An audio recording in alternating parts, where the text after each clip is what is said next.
Hi, I'm Angus Kress Gillespie, your host for Old Ways in New Jersey. I've been a frequent visitor to Old York Cellars, situated on some 28 farmland acres in Hunterdon County, New Jersey. This winery offers a majestic vineyard and mountain view from covered outside seating areas. It's located in the foothills of the Sauerland Mountains of central New Jersey. This winery offers a variety of events for groups small and large. I enjoy their tasting opportunities, often requesting a wooden tray with 6 wines to appreciate. This winery is also known for its food menu, inspired by Old World-style Spanish cuisine. The menu offers everything from tapas to sandwiches to paella. I'm here today with the owner, David Wolin, and it's my pleasure to welcome him to our studio today.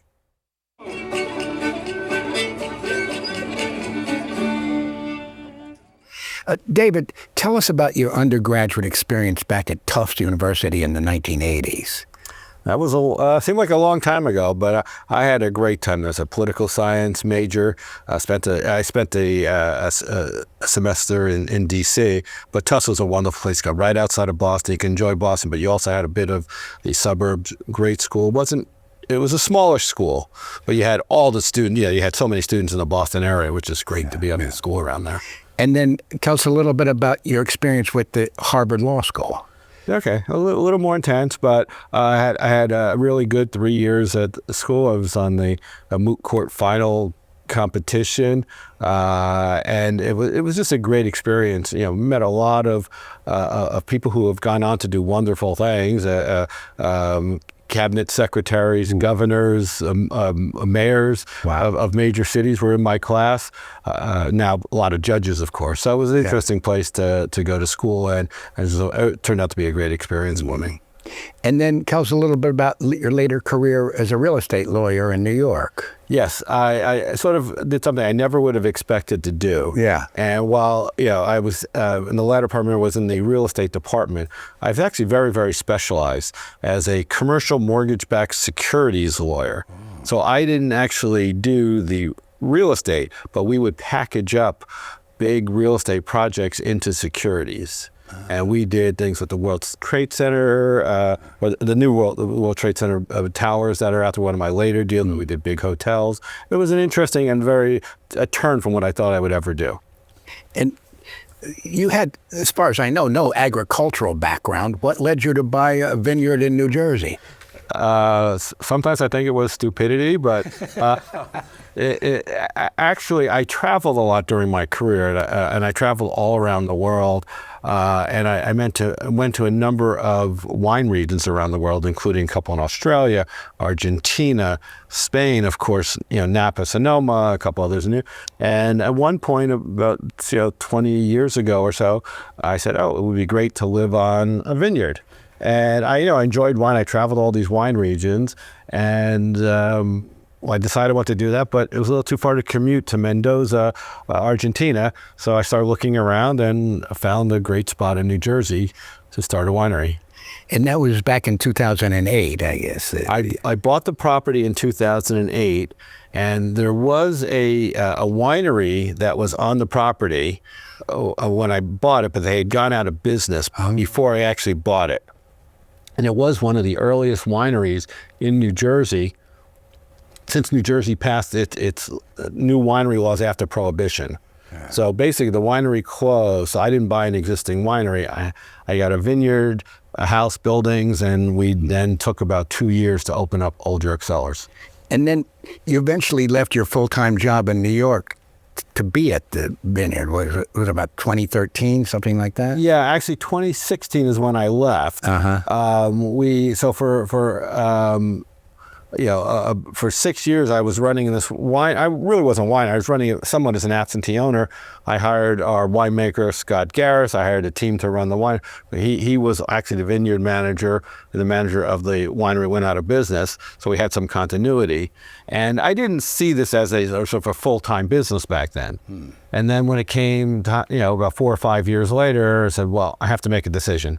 Either I have to run, one or the other, because the winery just started growing. And so you took over, or you? Yeah, I sort of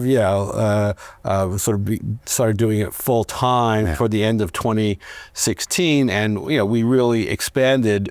Since then, we started doing more wholesale. We're now in a bunch of Wegmans locations. We had opened up a couple remote tasting rooms in a couple locations. We since closed them during COVID, but we really expanded what we had done. And it's actually a very different business now than what it was in 2010 and even 2016. So tell us a little bit about your business philosophy and your vision for this thing. Yeah, that's a good question, because I come to this business a little different than a lot of other people. I didn't start with the agricultural business. Yeah. I had to sort of learn what to do, but that's really not my expertise. I have great folks who can do that. Scott and Darren, who sort of run our wine and vineyards, they can take care of that with my overseeing of what we do.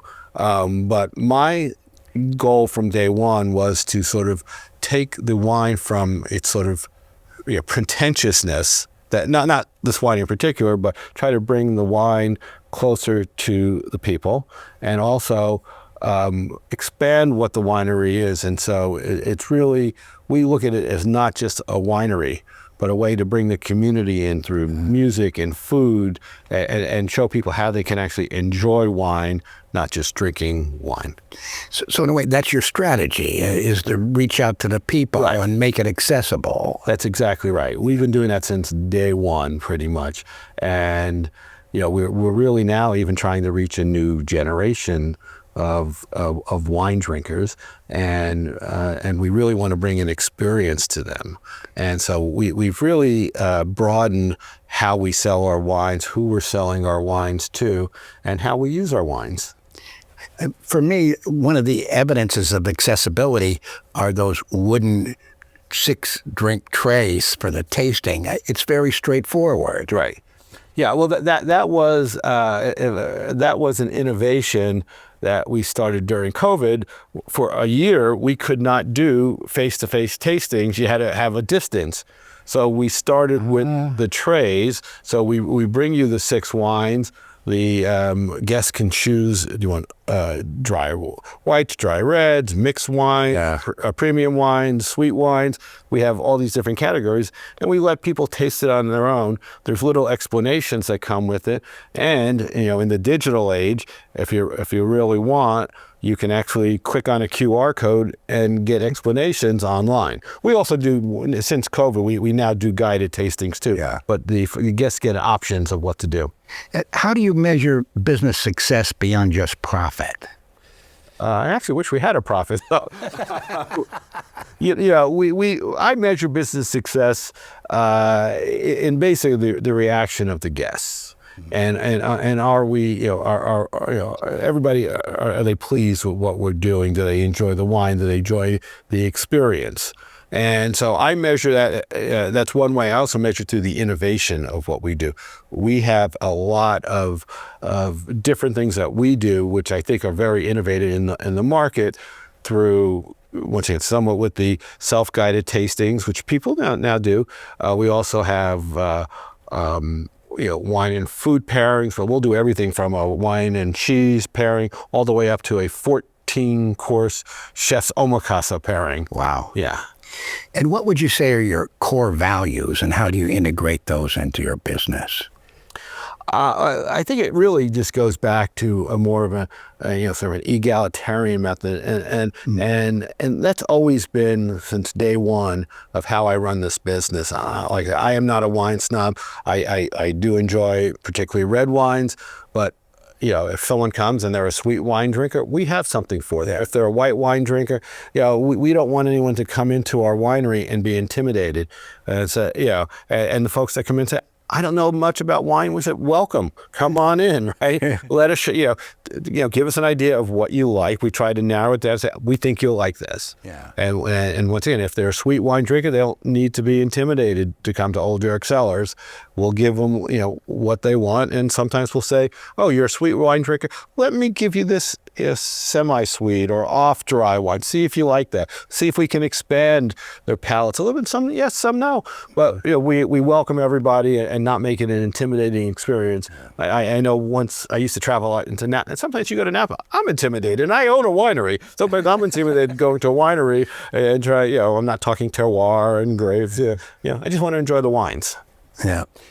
Let's talk about some of my favorites. We can begin with the Darrell Mac Cellar Red. Okay. That's a Darrell Mac. This one. It's kind of a blend. Yes. Oh, yeah. For this year, it's actually a blend, if I can remember them, and maybe you have notes. We have Cabernet, Cab Franc, Syrah, Merlot, and Chambourcin. Yeah. Yeah, so this is a blend that we've come up with, which is really it's a medium-bodied, very drinkable wine, and this is done, when we call it the Darrell Mac Cellars. This is a collaboration we do with Darryl McDaniels, who was from Run DMC, the seminal rap group back in the day that we've done a collaboration with. And so this is also really a wine that's meant to appeal to a wide range of folks. It's drinkable and it's affordable. Absolutely. That's exactly where we're going with it. Yeah. And these are also available at every Wegmans in New Jersey. Once again, we're trying to bring this out to the people. And what about the Cabernet Sauvignon? Yeah. I believe that's aged 16 months in French oak. Right. So this is, once again, this is for, maybe more serious wine drinkers. It's a fuller body, not probably our fullest body wine. But this is one that we mix a blend of New Jersey Cab, which we have a vineyard down in South Jersey, with some from the West Coast. And we age it for 16 months. And it's a really fine wine. And this is our 2023 that we have out right now. Yeah. And it's really a good wine and very enjoyable, and probably one of our more popular wines. And let's move on. We'll talk about the Merlot. I believe it has some hints of plum and cherry and spice. Yeah, those hints of plum, cherry, spice. That's what our wine team will say. I can never tell. My palate is not that fine. Either I like it or I don't. But you're honest.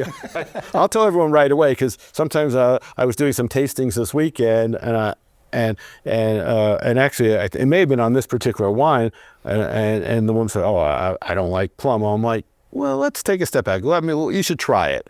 Right? These were the notes that I couldn't taste. If you asked me to describe it without the notes from my wine team in front of me, I would never come up with this. But what this is, it's interesting because this Merlot sort of goes up and down, whether people like it or not. You get the movie Sideways, and it's in style, it's out of style. But this is our winemakers make this more. It is sort of called fruit forward. You taste a lot of the fruit, which is a very interesting Merlot. And some people who don't like Merlots will like this wine. Yeah. And then tell us about some of your awards. It's a long list. It's a long list, and almost all our wines have won awards. One of the awards I do want to mention is, and for a wine we don't have here, and I meant to bring it. It's a wine you wouldn't have expected to win an award. Our peach wine. Our peach wine recently won a double gold. Wow! And it is a sweet wine, and once again, it's not my palate for sweet wines, but it is a very good wine. And going back, it was 2017 we started making, that's the first time we ever made fruit and sweeter wines. And the one thing I did tell our winemaking team, if we're going to make a sweet wine, we want to make it a good wine. It has to be of the same quality. It appeals to a different palate, but a peach wine winning a double gold was shocking to me, and we were very proud of it. And then I want to touch briefly on events. What about the Hunterdon Wine Express? You do that in conjunction with the Black and Western Railroad? Yes. Yeah, that was something we'd been talking about for years, and we just instituted it a couple years ago, and it's been selling out for the last couple years, where guests get to ride the Black and River Railroad, which doesn't have a long route. It goes from Flemington to Ringoes, and we are in Ringoes, New Jersey. So it goes from Flemington to Ringoes, so they take a round trip. They come back to the winery, and we do a tasting and lunch, and they have music. It's really a nice event, and we've been selling out over 20 dates a year on that, and we'll be doing it. Yeah, we'll be doing it again. 20 dates a year. Oh yeah, yeah. Sounds like a lot of fun. It's a lot of fun. It took us a while to figure out how to get all the pieces together, and we may make a little twist to it going forward, but that will come up. But it will be a nice event coming forward. Can you tell us a little bit about how you met Jose, the Spanish chef? Oh, yes. A very interesting story. When we were deciding to bring food to the winery, and I decided, look, we just have to go out and hire a chef. And I think that was on a Friday. I was talking to a friend, so look, I just need to hire a chef. I can't run the food myself. The next day, I happened to be in New York. I get a call from the winery saying, "There's a chef here to see you." Oh, and somehow the next day, I don't know whether he was sitting at the table listening to me, but Chef Jose, who is a great Spanish chef from Galicia, Spain, actually shows up at the winery. I get a call from the staff saying, "Hey, the chef's here to see you." I'm like, "Who is he?" They said, "We don't know. He doesn't speak English." So I said, "Have him come back and tell him to come back." And it just so happens, I figured out who he was. He was the chef at a restaurant that used to sell, a Spanish restaurant used to sell our wines in Princeton. They've since gone out of business. And so I had met him once, but we never really spoke. We never really connected, but he wanted to work at the winery, and just so happens it had the right timing. Wow. And then he came back a few days later. We chatted, and then he came back like a week later with a whole prepared. He basically walked into my house with paella and all this food, and I said, "Okay, we're going to do this," and that's and it sort of started from there. It's a remarkable timing coincidence. Yes, it absolutely was. You were looking for someone at the same time he was looking for work. That's exactly right. Wow. The timing was absolutely perfect. If he would have come a few weeks ago, I probably, I don't know what would have happened. So tell us a little bit about the changes you made in response to COVID-19. That changed the business 180 degrees. When I used to joke that not only did we pivot during COVID, we did a pirouette, and we really changed the winery. We put up a big hospitality tent. We started doing these self-guided tastings on the paddle. And we really increased I'll call it the hospitality entertainment side of the business. And it's things I had wanted to do, but in ongoing business, it's hard to sort of change what you're doing. But with COVID, we were closed for 3 months. We were literally closed for 3 months, and we couldn't do guided tastings for another year after that. So we had to come up with something to work. And so I basically went out. I rented a tent. I bought tables. We brought Jose in because we didn't have a full menu with Jose. We just had some foods at that time. Let's figure out how to get this done. We opened up 3 months later with a full food menu with literally twice as many tables covered under a tent with the tastings. And then the other thing which also changed was that a few months later during COVID, when we got into the winter, I didn't know what to do because we had social distancing. I don't have a big indoor space. So we actually ended up buying these cabanas, and we now have a dozen cabanas sitting around the property which folks can rent out. And during COVID, when everyone needed to be outside, and it's also social distance. Social distancing, right? You were all in little pods, your own group. Yeah. But that has actually been very successful for us. We now have we've moved them around. We now have a cabana village. Where all the cabanas are in one area, sort of fenced in a little bit with views of the vineyard and the mountain range. We also have the tent, which is really out in the vineyard. So our hospitality, you're actually drinking wine in the vineyard. Yeah. In a covered space in the vineyard. We don't have you out in the elements. I love the view. Oh, it's great. You get to sit there. So how do you maintain customer relationships and customer loyalty? That's a good question. It is tough these days. So we try to do it with the best personal service we can do, but we're also very active on social media, reaching out to our guests. We have a fairly large club, a vintner club, and so that's sort of the core of our business are the club members. And so we have club weekends twice a year, just open to November and March. Twice a month we have special club tastings. And we're also bringing out obviously new wines, and even the club, we have exclusive wines just for the club. So, we build this sort of core group in the club, and then, we reach out to everybody else by, really giving them this good experience and keeping in contact with them, mostly electronically through email and social media. And how do you differentiate your winery from the competition? That is a good question. A couple ways we differentiate ourselves. One is we are not slaves to terroir, and so we are going to put out the wines that we want to put out. As I mentioned with this Cabernet that's here, it's about 20% West Coast Cab. Yeah. So we'll take the wines, and we have a basis in New Jersey. We have our vineyard, but there's a number of local wineries that 100% Jersey wines, 100% estate wines. Jersey growing grapes, some years are good, some years aren't as good. But we're going to go out and we're going to blend in what we think is to make a good wine. Yeah. We're loyal to New Jersey. We're Jersey agriculture. But if we need to supplement it, we're going to supplement it. So that's one way I think we're different. And the other way is, like I said, through this the sort of the hospitality and entertainment side, which we've really bagged. A lot of other wineries do it. I think we do it full time. Yeah, and the flip side of that is cooperation. You get along with these other guys. Yes. But how does that work?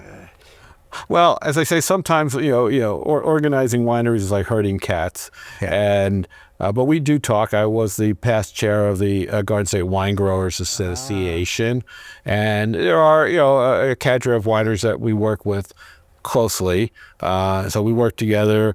We have we're starting a new promotion that should be ongoing, which will be sort of joint tasting. So we're going to be marketing tastings during different seasons and different times of the week that try to get people out to particularly our area in Hunterdon County and generally into New Jersey. Yeah, I think the passport program is very clever in that regard. Yeah, the passport, and we're trying to take it one step further by having tastings that we can advertise to folks to get people into different local wineries. What would you say is your leadership style, and how do you motivate your team? Well, I could give you one answer. My team would probably give you the other answer. Is look, I try to lead by example and showing folks how to do it. Sometimes, having sort of an innovative business is tough because you have to get the staff to follow along, and so I try to help everybody out and get everybody organized. And I take my talents from my prior career of running large real estate finance deals and bring them into a smaller winery business. And what are the important skills for team members to have, would you say? To be on my team, I want people who are dedicated, willing to learn, and can actually move in different areas. Like I said, we pivoted 180 degrees. The folks that work for me now have been working for me for over 6 years. It's a very different business, and it changes seasonally. Our winter business is very different than our spring, summer, and early fall business. So we need people who can adapt to different types. The business changes very much. And how do you stay current with industry trends? That's another good question. Basically, one of the things that I've always done in my career, whether it's the wine or my real estate financing, is I read everything. And on the internet, it's very, we get daily, I get daily emails of wine news for all the wineries across the country and around the world. I'm digesting that all the time. And so we're seeing what's going on, what trends are happening. And a lot of times, I read articles of the trends that are happening in wineries elsewhere. It's like, wait, we already do this. And I didn't even know we were ahead of a trend. So, well, you know, maybe we do it a little differently, and we'll have something. Wait a minute. Oh, wait, we do that. They call it something else, but I didn't know folks were doing it. But that's the way we sort of do. We look around, and I stay ahead of the industry and say, okay, well, this is the issue that's going on. How do we deal with it? And do you go to Grape Expectations? I do probably every other year. It depends. It tends to come when we're very busy. Yeah. It usually comes in March, and it could be the week before our Vintner Club weekend. So it depends how busy I am to get down there. But I'll occasionally go. Yeah, me too. Yeah. What are the advantages and disadvantages of making wine in New Jersey, per se? The interesting parts about making wine in New Jersey, and we have, you know, great soil and a really good climate. So it's great for growing grapes. The issue with New Jersey, at least particularly where we're in Hunterdon County, is we have a little bit shorter growing season than it would on the West Coast, but even a shorter growing season than down in South Jersey. Yeah. So to ask that question, you almost have to split the state in half. We do have, we lease a 25-acre vineyard down in southern Jersey. So just that distance gets us a longer growing season. And so we can grow more things like the Cab and a little Merlot. That's very hard for us to grow up in Hunterdon County.